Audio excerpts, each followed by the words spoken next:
What is going on? I'm super excited about this video. After this video, you are going to understand Jiu-Jitsu submissions. You are going to understand everything about tapping, which is super important. And yeah, because as a beginner, I didn't know this. I had to know this, understand this through experience. And I've known some people that have broken arms on the mat. And so you don't really make a lot of friends when you break arms, and it's really hard to take that back once it happens.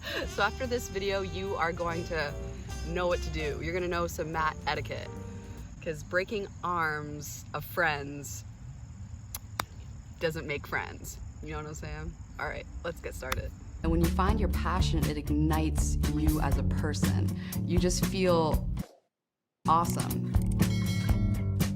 In Jiu-Jitsu, there are two primary types of submissions. The first are joint locks, and the second are chokes.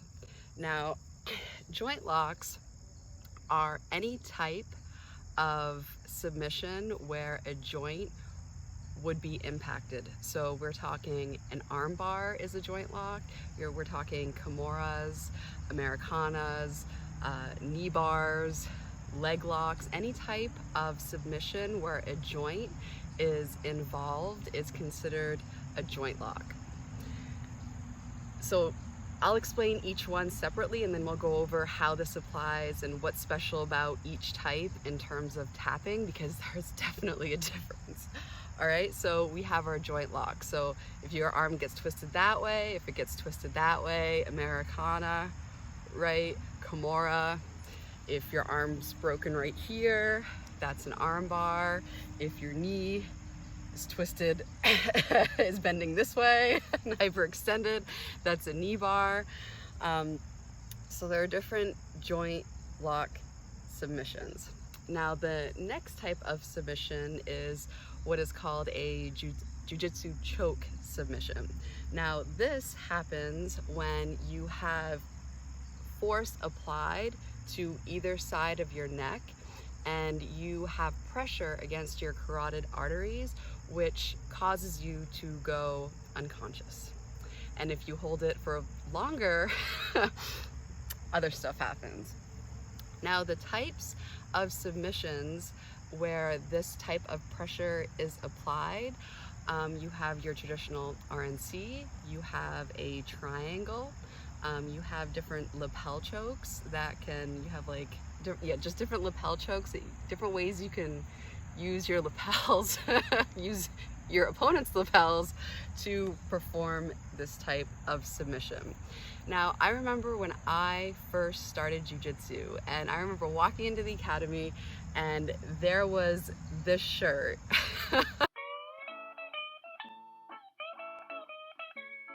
Being worn by one of the black belts. And I was like, oh my God, that sounds like very aggressive, because as a beginner, I only knew of chokes through what I've seen in movies, which is basically like a tracheal type thing. And the difference when you apply traditional submissions in Jiu-Jitsu is that it is very clean in terms of no trachea being involved if it's a clean choke, right? So if it's clean, you are just feeling pressure right on the sides of your neck, and when that pressure continues, you eventually need to tap before that happens. Now let's move on to tapping. Now when you begin to roll, or even during class when you're performing and practicing different submissions on each other, you use a tap in order to signal to your partner that yes, it's working, you don't need to go any further, yes, it's on, let's start over. And so there are different types of tapping that you can use. One of the most common types is whatever position you're in, just try to go like this on your partner, wherever on their body, wherever you can reach. You could also do this on the mat, like you can just tap the mat. Sometimes your arms are indisposed and you can literally cannot tap with your hands, so you can even do a foot tap. But what sometimes, especially beginners, forget, or maybe they don't know, is you can also use your voice, which is typically, unless you're being muffled, always there for you. So you can like say tap tap, which is a nice way to signal to your partner. Sometimes you can do 2 in 1, like tap them and go tap tap. That way, just in case they don't feel it, they can hear you, and vice versa. So when we're talking about different types of BJJ submissions, it's really important to know when to tap. I know as a beginner, when I first started, I was a bit stubborn, and I still am, which isn't good for a couple of reasons. All right, so let's start with joint locks, because this is the most important thing. This is the most important thing that you're going to learn today. All right. So with joint locks, it is really important to know that if somebody has you in the position to get a successful armbar, so they have your arm between their legs, their leg is over your face, and they have your arm like this, right? This is your head. They have your arm. They have your arm, and they're in a prime position to submit you. When you have these types of joint locks, don't wait until you feel pain to tap. Tap as soon as they get in a position to submit. And if you're not sure, tap anyway. Tap often and tap quickly, all right? I have flirted with this before, and I found that especially with joint locks, it will not hurt. It will not hurt when it's happening, but it will hurt the day after. And if you think about it, like, what have you gained from not tapping, right? You just gained an injury. You really didn't gain any skill. The only time that I would hold off on tapping is if I am in the midst of a technical escape. If I'm not, and if they have me, just tap. It is okay. Like, admit defeat. It's not even really defeat. You're just training. You're practicing. Like, it's fine. You're gonna tap so many times in your jiu-jitsu career. It is okay. It is not losing. You're just gotcha.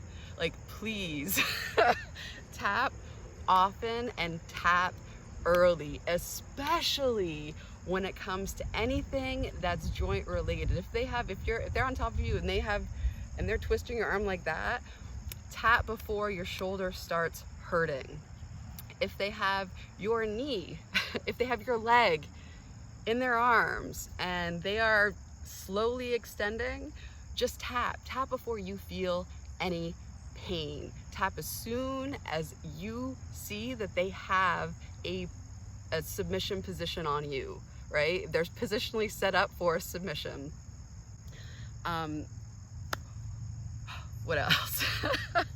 So that being said, on the flip side of it, you have a responsibility to your partner when you apply these submissions to do it slowly.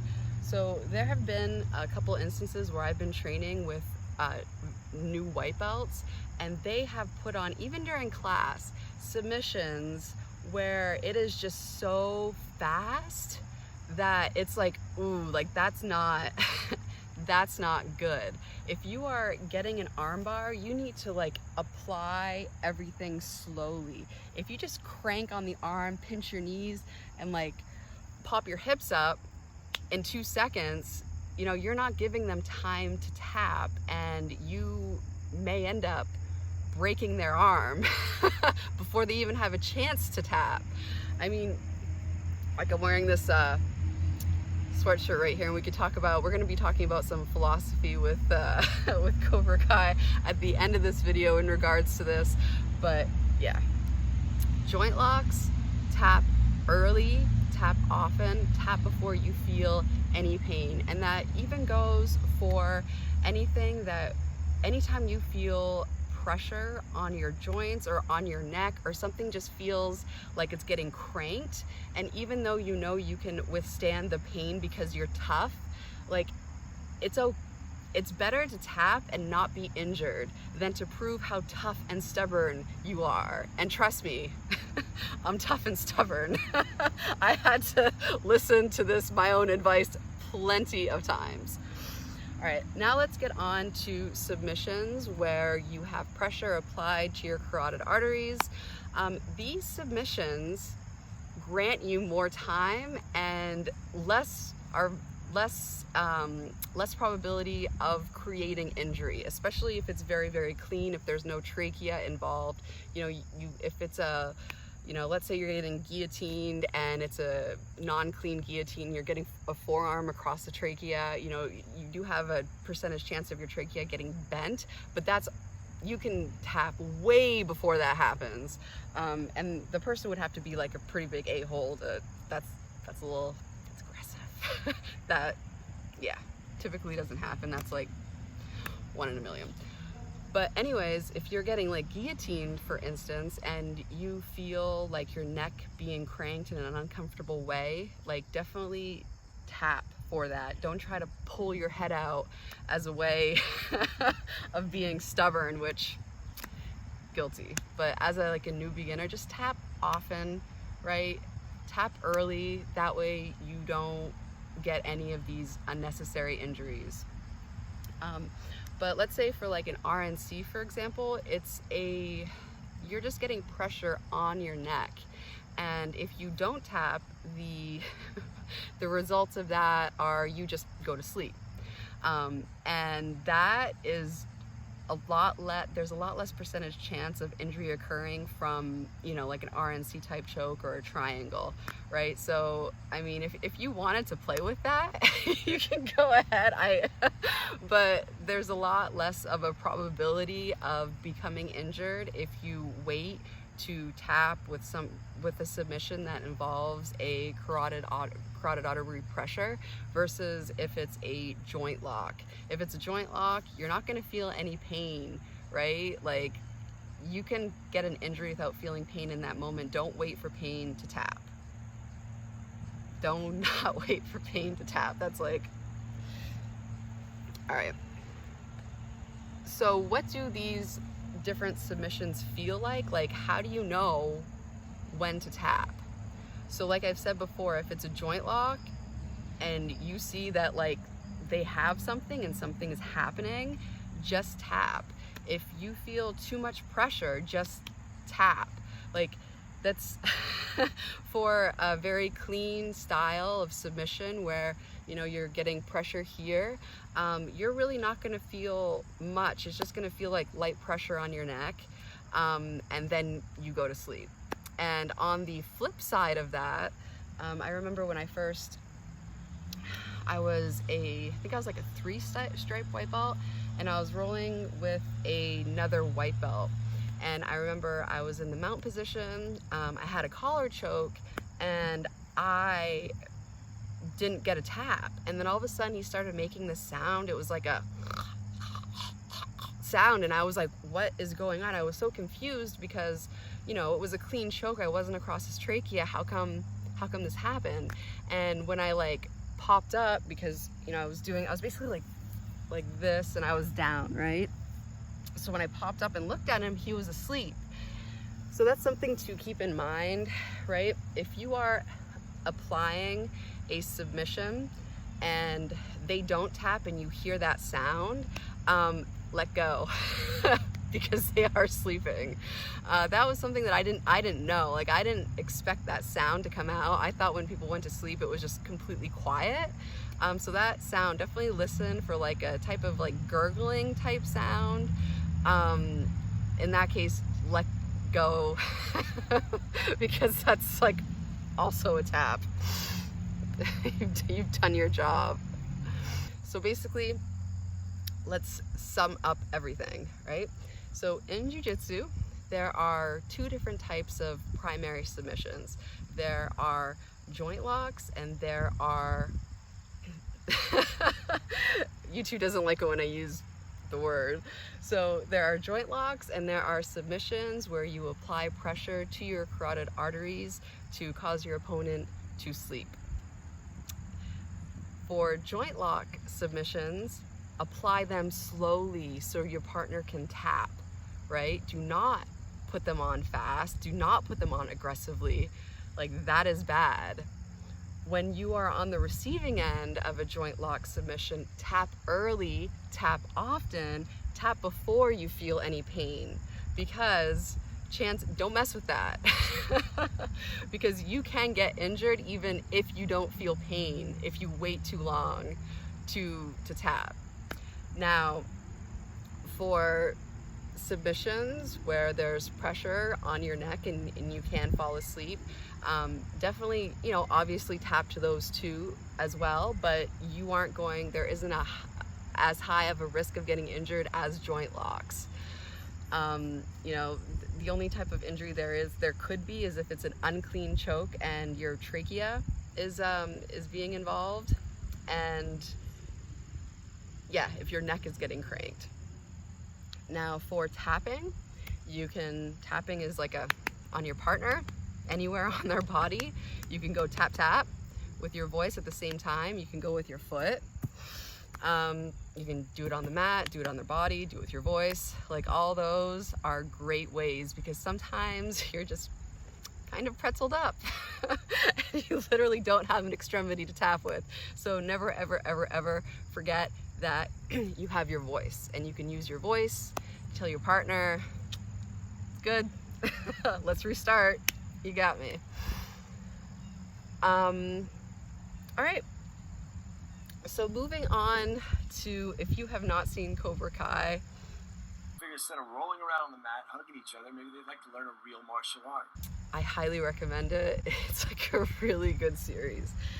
And in Cobra, I thought that the training philosophy of Cobra Kai was really interesting. So strike first, strike hard, and show no mercy, right?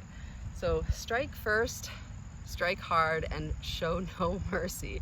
I remember when I had my last MMA fight, that was actually like my mantra was be first, be first, be first. And even when you're on the mat, it's really good to have that type of like healthy aggression where you can engage, because especially as a beginner, I find that sometimes the hardest thing is to engage. Like, you'll have two people going and you'll have one like steadily backing up and just not wanting to engage. Like in jiu-jitsu, if you can teach yourself to engage first, that's really giving you an advantage on the mat. It's giving you an advantage during training or competition, and it's also giving you an advantage if it is a self-defense situation. And the next of the motto is strike hard. I mean, in like competition or in like self-defense, yes, but you know, during like everyday training, I think it's really important to consider your partners. And if you are on the mat just being like a Cobra Kai a-hole and just abusing your partners, like, that's not good, because you want to train with them tomorrow. If all of your training partners have broken limbs, who are you going to train with? Nobody. So it's really important to view your partners like not as the enemy, not as somebody that you're trying to defeat, but as a friend and a special type of like thing. Like, they're really special, because without your training partners, you will not be able to train, right? So in terms of like training and respecting your training partners and growing like a healthy relationship like that, you know, it's not good to be so intense that nobody wants to train with you. All right, and finally, show no mercy. All right, so I think definitely in a context of self-defense, you know, if you're in a self-defense situation and you're using jiu-jitsu and they tap, ignore it.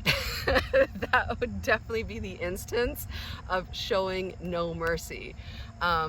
You know, in a training situation, you're obviously like, if somebody's tapping, like, don't hold on, right? Even oh my God, I remember the last jiu-jitsu competition I did, I tapped and the girl didn't let go. And I was like, what the, you know what I mean? So in a competition setting, if somebody taps, you let go. You don't keep on going with it. yes, so definitely, you know, Cobra Kai, great series, amazing series. I have the link to this sweatshirt below. Amazon. And their motto is pretty cool, right? But when we think about the context of it, like strike first, yes, like being first, awesome, everywhere on, you know, training, in competition, and in self-defense, being first and being able to engage first and wanting to engage, like that's the name of the game, right? Showing no mercy, however, is only applicable in one of those domains, which is like self-defense, because nobody's gonna want to train with you if you're not respecting their tap. You know what I'm saying? Like that's just not good. Yeah, that does not happen. If you're a beginner and if you don't give up that submission when somebody taps, like an upper belt will be coming after you and you're not gonna have a good time. And yeah, the strike hard portion, you know, it's good to modulate. It's good to be able to modulate your intensity and to know like what your intensity is and to be able to adjust that for different people. If you are just like going 100% all the time, every roll is to the death, and you know you're 200 pounds, a 200-pound black belt rolling to the death with like a 150 white belt, like come on, you know what I mean? Show no mercy. All right, so that is pretty much it.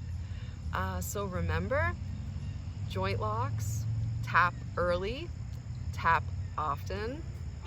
Any submission that has to do with pressure on your carotid arteries, you have a little bit more time.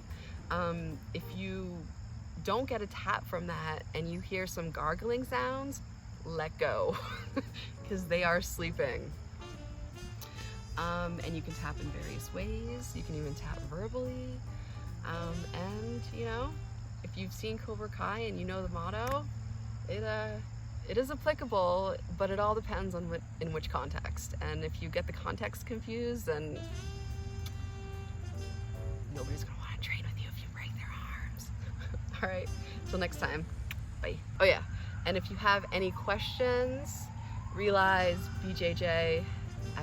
All right, bye.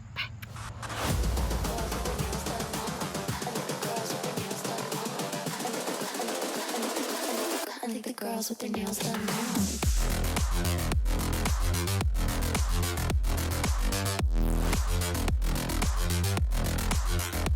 Girls with their